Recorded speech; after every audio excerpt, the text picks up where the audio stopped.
I find I left my laptop's power plug in the office, and its battery is already low, so the slides may cut out on us, which will make things more interesting, in which case I'll roll up the screen and gesture wildly with my hands and actually use the chalk. We may make it, we may not.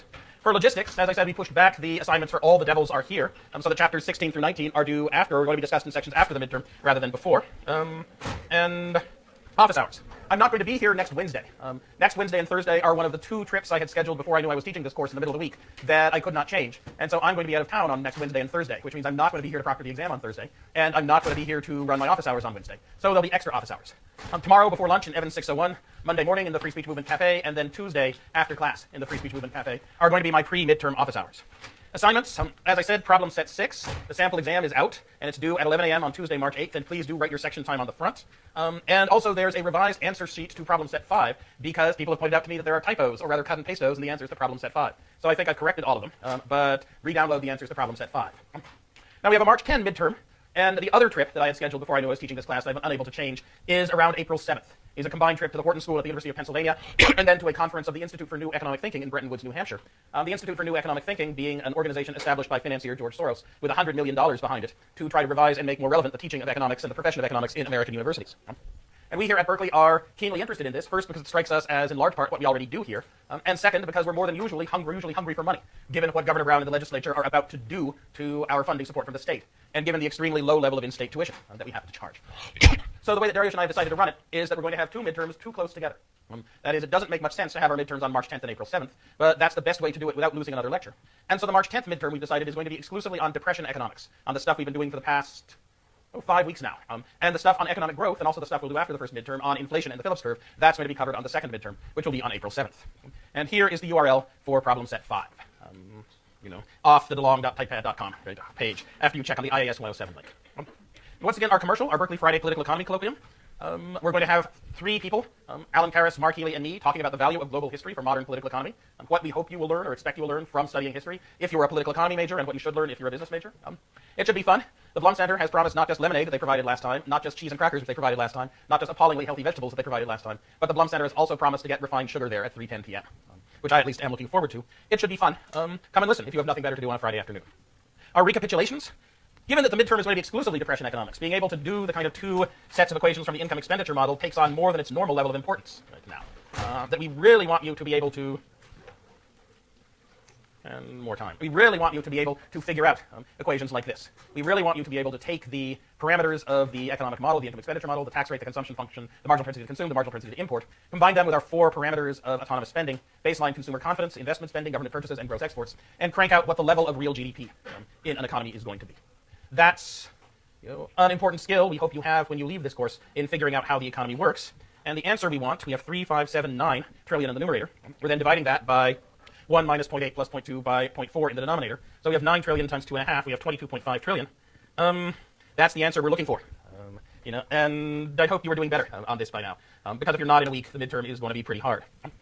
We also want you to know not just the components of autonomous spending and the multiplier, but the income expenditure investment savings division. The income expenditure to investment savings division of all of this into things that are part of the economic environment, things that are government fiscal policy, are changes in government purchases, and things that have to do with financial markets and with monetary policy, things that affect the real interest rate and thus shift you up and down the investment savings curve, because as the real interest rate rises, investment spending and exports tend to fall. But first, before you get there, you've got to be able to figure out what these multiplier terms in the denominator are. The fact that changes in spending to change production also change income, and when income changes, consumption spending changes, and imports change, as people who feel more flush spend more, and as people who feel less flush spend less. And those feedback effects multiply, amplify the effect of the change in autonomous spending on real GDP. Here we have a multiplier. We have a 1 minus 0.75 in the denominator, which gives us 0.25. We have then this plus 0.0833, which is supposed to get us from 0.25 up to 0.33, which is 1/3.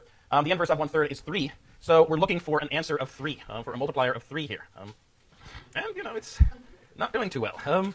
And then once we have our multiplier of 3, okay, what's going to happen if the Federal Reserve and financial markets together, if the combination of those 2 processes together raise the long-term risky real interest rate R by 3%? What's going to happen to the level of real GDP Y in the economy if that happens? And let's give people plenty of time, enough time to actually do it in their heads or even on paper. And remember, you've just done the multiplier for these parameter values, that the multiplier is 3. So you've got to take whatever answer you get out from the change in the real interest rate and then multiply that by 3.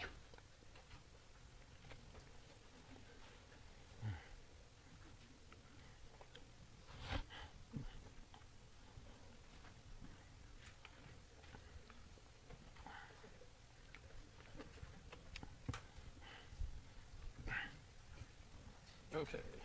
And so we have the sensitivity of investment spending to the interest rate of 15, sensitivity of exports to the exchange rate of 0.5, and of the exchange rate to the interest rate of 10. Multiply 10 by 0.5, you get 5, add it to 15, and you get 20. So in the numerator, you have a 20 in front of the delta R. Nothing else changes in the top. Government purchases don't change, and baseline autonomous spending from confidence in the environment doesn't change. So you have 20 times 3%, 20 times 0.03, which should give you 8.6. Multiply it by 3, and you get 1.8. It's an increase in the long-term real risky interest rate, which means that businesses are going to want to invest less, so it's going to reduce real GDP. So the answer we're going to be looking for is B. Okay. And here we're up at 42%, which is significantly better. So maybe I should simply cut back on the length of the midterm. Maybe that will make things work significantly better. And I hear general assent, okay, we'll cut back a little bit on the planned length of the midterm. The reason that we want to write things in this particular form, in this investment savings form, is it then gives us a very easy way to categorize how changes in financial markets and in economic policy and in the kind of baseline background of what's going on are going to affect an economy's level of production at any one point in time. Is something big happening to confidence, either to consumer confidence or to businesses' confidence that they won't be taxed out the wazoo, or to foreigners or to foreign exchange speculators' confidence in the exchange rate? That's going to change this delta A0 term and should leave the rest more or less where they are. If there's a change in the level of real GDP or in the level of real interest rates abroad, that's going to change this term and leave pretty much everything else unchanged. If you've been reading Paul Krugman's New York Times columns recently, you'll see he's been beating up on the government of the People's Republic of China for continuing its large program of purchasing dollar assets in order to support China's export-led development, even through the recession. Paul's point is that China is now on its pre-2007 economic growth trend, while we are still 8% below. And so China shouldn't be taking steps to further stimulate its economy at the expense of ours while we're still depressed. And that it's doing so by acting like a very large foreign exchange speculator, by continuing to buy $40 billion a month of U.S. dollar-denominated treasury and mortgage-backed securities, as if it's a foreign exchange speculator that has enormous confidence in the value of the U.S. currency. And that once you feed that through the determinants of exports, that's pushing down this term here, and hence through the multiplier pushing down the level of real output in the United States. And that's not a terribly friendly thing for an economy that's at full employment right now, or close to full employment, or facing problems of inflation rather than of mass unemployment, to do to an economy that's still suffering from significant excess unemployment. You can argue over whether this is, say, complaining about China is the right thing for people like Paul Krugman to be doing right now. I tend to think not. I tend to think that China is still a very poor country now. It's likely to be a rich country in a century.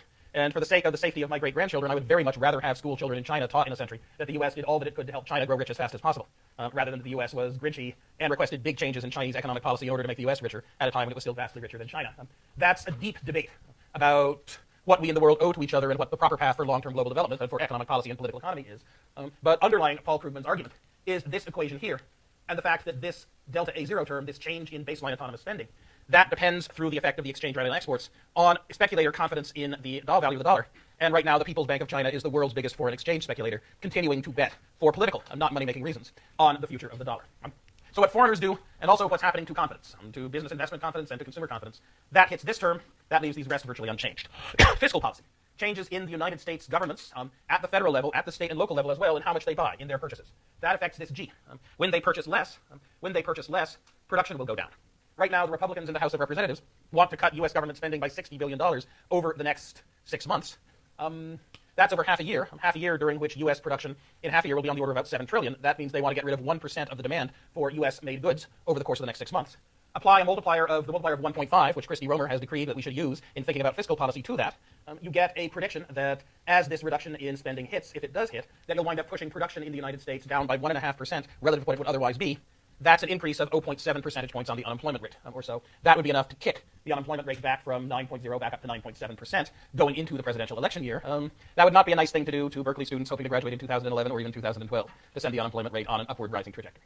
If you talk to Republican congressmen in the House of Representatives right now, or to their advisors, or to their tame intellectuals, you tend to get three answers. One answer is, yes, we know it's insane, but we're team players. The second answer is, yes, but government spending really needs to be cut given the long-term fiscal problems of the United States government, and it's just too bad that it wasn't cut in the past decade, and that we have to embark on good long-term policies now. But if we don't embark on good long-term policies now, when will we?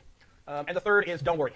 Cutting government purchases will make businesses think that taxes will be much lower in the future, and you'll get a big boom of business investment spending as businesses become more confident when you demonstrate that you actually can cut back on federal government purchases. Our answer to that is, but you're cutting the wrong part of federal government purchases. That is, this year's spending on current programs is not the U.S. government's long-term budget problem. The U.S. government's long-term budget problem is that the United States government pays for health care for the old and for the poor.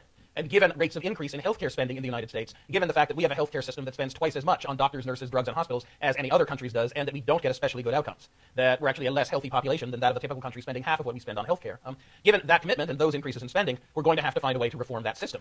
And digging around with government purchases over the next 6 months or over the next 2 years really isn't going to help, because 2 months increase in Medicare spending on its current trajectory will overwhelm those savings. Another deep political argument You can't make sense of it unless you know this equation and see how it is that we expect decreases in government purchases to decrease production and increase unemployment, and how at least some people hope, yeah, but decreased government purchases will signal that the government's going to be fiscally responsible, will boost business investment confidence, and we'll get a big boom. Working against that are the National Federation of Independent Businesses' current surveys, which show that right now, if you ask businesses what they're worried about, they're overwhelmingly not worried about high taxes. They're worried about low demand, about not having enough customers.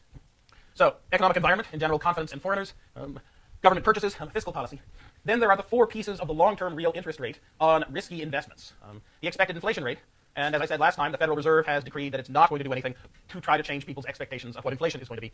It's going to try to keep people well anchored to the idea that inflation in the United States is going to be about 2% per year over the long run forever. And the Federal Reserve is not interested in changing those expectations by raising them to, say, 3%. Although if they did raise them to 3%, and if they did keep all these other variables in this equation constant, that would be a pretty powerful boost to production. Because if businesses would say, inflation's going to be a little bit faster, that means that we'll be able to sell our goods for more in 10 years when these new factories go online. A whole bunch of factories that didn't look profitable to build when we thought inflation was going to be 2% do look profitable when we think inflation is going to be 3%. Even though that would be a substantial boost to the economy, the Federal Reserve is uninterested in going there. Where the Federal Reserve is interested in going is in reducing the interest rate it controls, the short-term nominal interest rate on safe securities, down to 0. It's pushed it to 0 and can't push it any lower. Although across my desk this morning, there did come a story about how the Bank of Sweden had actually begun taxing kind of Swedish banks for having deposits at the Swedish central bank. That it was actually trying to push this short-term safe nominal interest rate below 0 to get to the situation in which banks would pay businesses to borrow money from them, because otherwise the money would have to sit in the bank's account at the Federal Reserve Bank of San Francisco, and the U.S. government would actually tax it. And probably not as a coincidence, Sweden is now the European economy that's recovering the fastest from the recession. So conventional open market operations, the Federal Reserve is interested in reducing the term premium, in persuading people that it's not going to raise interest rates quickly, but will instead keep them low for a considerable time.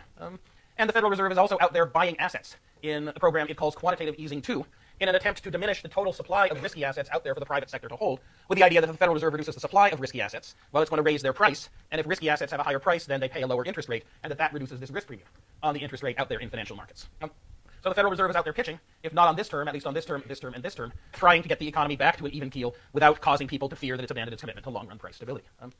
These are the stories people are now telling about the current depression or near depression that we're in, and how the government is trying to get us out of it in various ways. These stories make sense only if you know and understand this particular equation. And indeed, how we got into this makes sense only from this equation. If you look at what happened to the long-term real interest rate on junk bond quality investments, the real interest rate which really existing businesses that aren't blue chip have to borrow at, if they can borrow at all, and what happened to it at the end of 2008 into and through most of 2009, before returning not to normal levels, but at least to levels so that things aren't getting worse at the start of 2010. What I did last time was I started the story of the Great Recession and got a fair ways into it. I talked about what I was saying back in the fall of 2008, right? How, yes, we did have a very serious economic situation, and how normal stabilizing monetary policy could not help us anymore, but how nevertheless we were going to get out of our problem with only minor damage, because we had the technocratic knowledge, the policy tools, and the political will to escape from the trap. And right now I'm trying to figure out why I was wrong in saying that. And as I said last time, we really should have been able to escape from the trap that we find ourselves in. That unemployment should not be up at 9%. And the majority in the House of Representatives should not be embarking on policies that might raise the unemployment rate to 9.7% if the Senate and the President fold and agree to the Republican budget and these cuts into short-term spending go through. And it is true that we did get irrationally exuberant about the demand for housing and about the trajectory of housing prices. And we did have mortgage brokers and real estate agents running around the country saying that over the long run, house prices just don't go down. And we did build 5 million extra houses in the swamps of Florida and the deserts between Los Angeles and Albuquerque that really should not have been built. And an average of $100,000 in mortgage debt on those houses was not going to be repaid. And so we did have $500 billion of investments that had been made that were going to be worthless, and that someone had to eat. But as I said last time, the world economy did have $80 trillion in assets. A bad week on the stock market pushes global wealth down by $500 billion.